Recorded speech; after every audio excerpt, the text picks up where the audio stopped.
Parliament ఎలక్షన్లో సికింద్రాబాద్ నుంచి ఎంపీగా ఏ క్యాండిడేట్ గెలిచే అవకాశం ఉంది? బీజేపీ. కిషన్ రెడ్డి గారు. అవును. ఎందుకు కిషన్ రెడ్డి గారు ఎందుకు? ఇందుకోసం చాలా చేస్తారు, అందుకే బీజేపీ. అంటే ఒక్క హిందూ కోసం చేసి సరిపోతుందా? అవును. మరి క్రిస్టియన్స్ ముస్లిం ఏం కావాలి? వాళ్ళు చేసుకుంటున్నారు కదా, ఇన్ని రోజులు హిందూలో ఎవరు చేయలేదు, వాళ్ళు చేస్తారు ఇప్పుడు. ఎవరు చేశారు వాళ్ళు? బీజేపీ వాళ్ళు, అందుకే బీజేపీ అంటే. అంటే ప్రజెంట్ కూడా సిట్టింగ్ ఎంపీ కూడా కిషన్ రెడ్డి గారు ఉన్నారు. ఆయన చేసిన మంచి పనుల గురించి చెప్పాలంటే ఏం చెప్తారు? చెప్పారంటే ఇంకా చాలా చేసారు. బీజేపీ గెలుస్తారు. ఓకే, సెంట్రల్లో ఏ పార్టీ వచ్చే అవకాశం ఉంది? ఇంటర్లో కూడా బీజేపీ. ఎందుకు బీజేపీని ఎందుకు?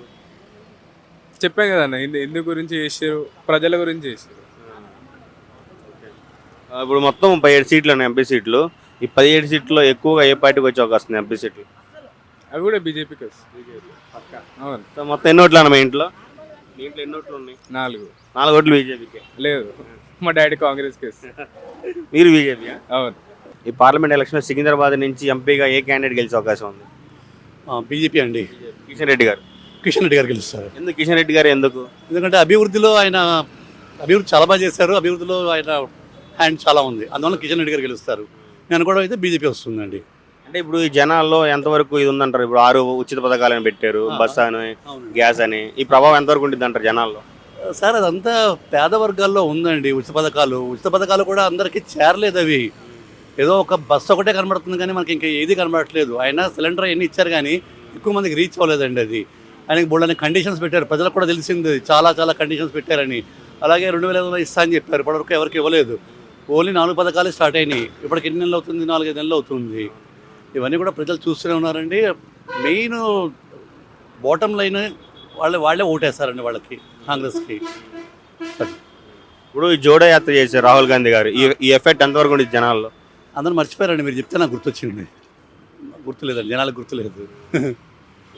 తెలంగాణ మొత్తం 17 సీట్లు ఉన్నాయి సార్. ఎక్కువగా ఏ పార్టీకి వచ్చే అవకాశం ఉంది? కాంగ్రెస్ వస్తుంది, బీఆర్ఎస్, ముగ్గురికి వస్తాయండి. అవి ఒకటే పార్టీకి వచ్చేస్తాయని మనం చెప్పలేము. బీజేపీ కూడా చాలా స్ట్రాంగ్గా ఉంది, బీజేపీ కూడా బాగా వస్తాయి సీట్లు.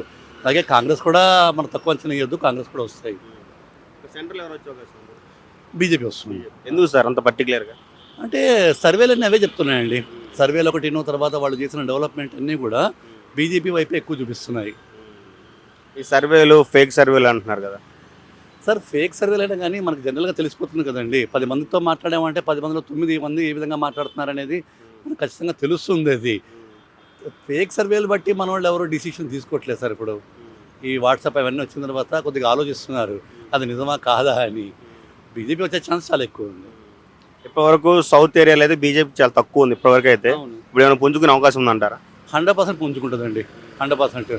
వాళ్ళ ఓట్ బ్యాంక్ కూడా చాలా బాగా పెరుగుతుందండి. అది ఇప్పుడు వచ్చేది లేటెస్ట్ జనరేషన్ అంతా పిల్లలు కాబట్టి, 18 years old కాబట్టి వాళ్ళు చాలా ఎడ్యుకేటెడ్ ఉన్నారు, బాగా ఆలోచిస్తున్నారు. వాళ్ళు ఏది ఇంపార్టెంట్ కాదో తెలుసు. దానివల్ల వాళ్ళకి ఓటింగ్ శాతం చాలా పెరిగే అవకాశం ఉంది బీజేపీకి.